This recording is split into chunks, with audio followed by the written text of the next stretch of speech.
Mm-hmm. All right. Well,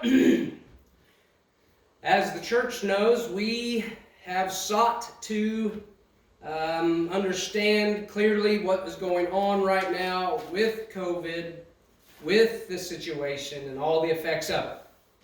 Had a real desire and a want to actually get the virus, know that I got the virus, be able to verify that, and gain that knowledge, understanding that having fear of something is usually based on your lack of knowledge or understanding of it. This is how, some people end up accidentally spending more time with bears, and so they're not afraid of bears no more, so they go out in the woods and play with bears, and then they become bear dinner. So that might not be a good example. Let me see. Anyway, so was not fearful, had enough understanding and dug enough to get information, lacked trust enough in the health people responsible, the Dr. Fauci types. Do not trust them one little bit. I believe they're very smart, and that can be very dangerous, but I did not believe them, the things they were saying, because they had no data for it. And you don't have to be a doctor to look at data and understand what that points to, okay? Anybody can observe data and come to conclusions. They may not always be the right one, but we can interpret data. We can look at figures and we can say, okay, well, here is what that means. And it was obvious that too much of it was not coinciding with reality for anybody anywhere. It seemed that some folks made some bad decisions concerning some old person care homes and dropped the ball big time and led to some extreme spikes of deaths as a consequence because of this virus. Anyway, so having received it and not having to have got it by myself is interesting. Brother Ben was able to get the virus. My brother also got the virus. The majority of people who get the virus are adult males, just so you know. The majority of people that are dying from it are elderly males. Males are almost twice as much. It's not quite twice as much, but almost twice as much more likely to have difficulty with COVID than a female is. That's very interesting, and it seems to play out across the board with very few circumstances or very few things that don't point in that direction. That being said, it ain't much different than if you got the flu at all.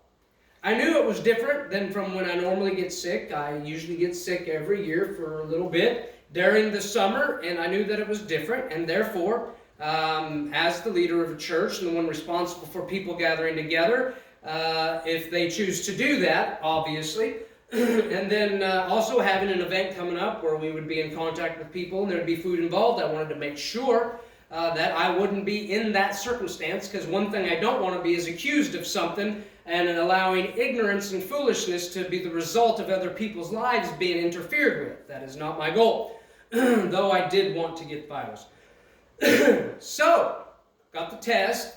Test came back. Wasn't too surprising, just a little bit. Really didn't think it was going to be that. Didn't think I was lucky enough. Didn't think I deserved it. Didn't think I was worthy of having that thrust upon me. And so it came back like that and began a learning process, which was my reason for wanting the virus, was so that I could have a personal learning experience to speak from concerning others as we go forward.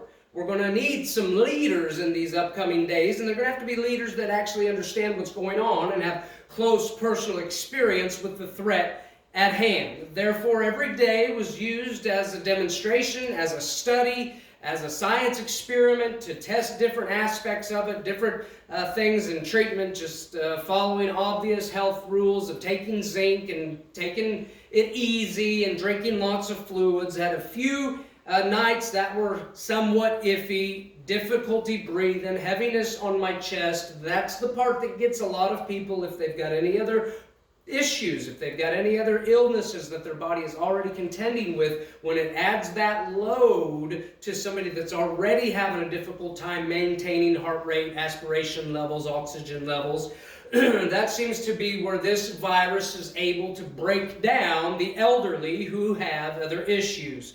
You say, well, there are stories of young people. They're so small, it's so little, teeny tiny, it's ridiculous. It's like, yeah, well, 9 people a year die from choking on their own hair type of deal, all right? For the most part, it is a small percentage of the elderly with other issues that are dying from this. A small small percentage. 300 million people, 350 million people, 100,000, 167,000 dead. That number's probably 3 times too high anyway as far as actually died just because of COVID and COVID alone, or if COVID is the reason that person took their last breath. So you're talking percentage rates that are nil.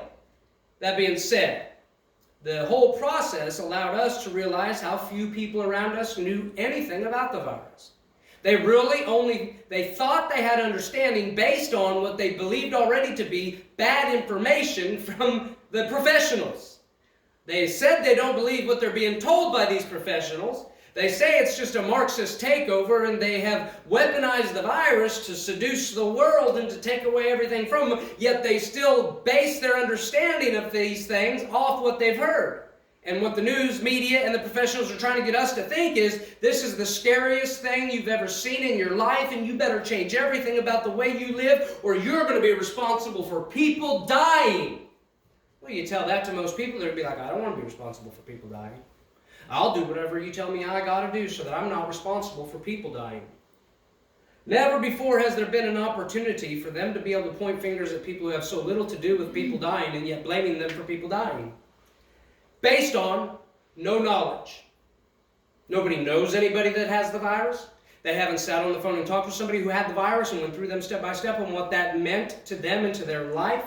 Never, as far as understanding where it came from, how you can get it, and all those things. There's very little that can be done there. As we go through it more and more, think about time frames and contact points. I become more and more convinced that it either came on a plane as someone came from California, or it came from my doctor's going to the ER one night. That seems to be for time factors. I know there's folks out there who want to say, well, it's because you went to that camp and somebody at the camp got it. Well, there wasn't no hugging and loving at the camp. There was no direct contact. So just as easy as you can go into Walmart and get it, that's how we would have got it there. But when I went to the hospital, I had multiple people digging all over my face. They had gloves on, they used sanitary stuff, but they were touching my face and poking my eyeball, okay? The best chance possible for me to get it. There's simply no way to know how it works, okay? And so went through it. Not a big deal. Had a couple rough nights, about 5 or 6, 7 nights of sweating all night long, uncontrollably, strangely, not necessarily feeling too bad, just kind of the annoyance of it. My actual sick level and screaming out, I feel like I'm going to die, didn't happen like it does when you get the flu, where you feel like you're going to die. I in no time at all felt like I was going to die, was not worried about it one bit, took less medicine than I do when I get the flu for sure, took it easy, was still able to function, was still able to eat, wasn't throwing up or anything. The worst part about it was the loss of smell and taste, and going a period of time without being able to enjoy the food I was eating at all was really the part, that bothered me the most about it. That part really was a bummer. I didn't like it at all. I can handle being sick for a little while, because guess what? I'm wise enough to understand it's going to happen. I'm going to get sick, and I got to deal with it and go on. I can't understand this new idea today where getting sick is suddenly the worst thing that could ever happen to you. Well, you could get sick and die. You can get in your car and drive down the road 5 miles and die. That philosophy, that principle, that illustration don't hold up. People die going fishing. People die going hunting. People die walking into Walmart. People die just from living, man. So trying to say, well, this is this and that's that. No, here's why it's all going on. Because nobody knows anything. They think they do. They think they know some things.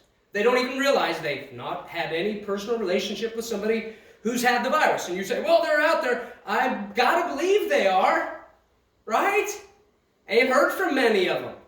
And with the social media we have today, I just cannot see how no news sources and live feeds and people aren't going to be getting the story from people who've had the virus. There's a few people I found online who kind of traced it along. Listen, it's all the same. You get a little sick.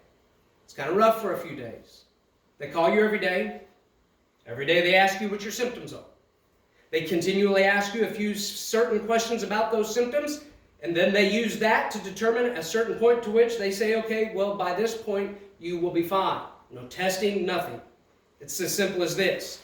they are letting every person that has COVID 10 to 14 days after their first symptom, 3 days, 72 hours of no fever, right back out, as if they are absolutely no longer contagious. So just so everybody knows, these people getting COVID and healing and going back out, there's not some very strict standard they're going by.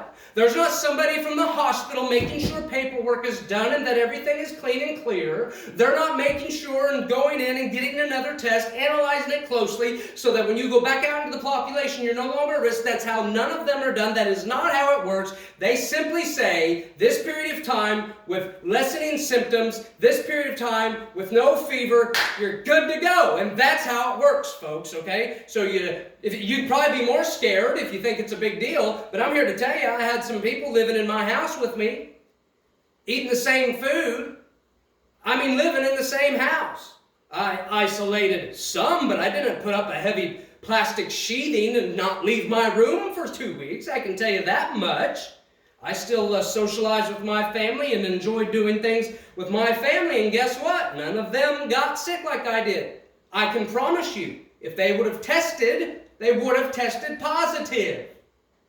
Guarantee it. No way it couldn't have been. What I'm saying is there's no way I was more close or intimate with Ben than I was with the rest of the people in my house. All right? Okay? So they had it. It don't bother most people. Calm down. It's just COVID. I can't believe you would say that. Look. I've been trying to fight cars for a long time. How are we still letting 35,000 people die every year from cars? Cars should be illegal. All right? 600,000 die a year from heart disease. Thousands, hundreds of thousands from cancers. Come on, man.